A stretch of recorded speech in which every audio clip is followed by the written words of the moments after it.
নিয়ে এরপর বাইরের ওয়েদারটা বেশ ভালো থাকায় ওর বাবা ওকে নিয়ে বাইরে মানে রোদ লাগাচ্ছিল। এরপর আমি ভাত বসিয়ে দিয়েছি আর আমার সকালের খাবারটাও খেয়ে নিলাম।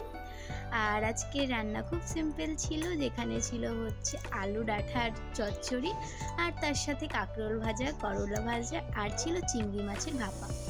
তো সেরকম কিছুই না, চিংড়ি মাছের ভাপা বানানোর জন্য একটা মশলা লাগবে, যেটা এই সর্ষে, পোস্ত আর কাঁচা লঙ্কা, একটু সর্ষের তেল আর লবণ দিয়ে বেশ ভালো করে বেটে নিয়েছি। আর আরেক দিকে আমি কড়াই বসিয়ে দিয়েছি। কড়াই সর্ষের তেল গরম হলে তাতে এক এক করে মাছগুলো ছেড়ে এপিট ওপিট বেশ ভালো করে একটু ভেজে নেবো, না হলে মাছের কাঁচা গন্ধটা থেকে যাবে।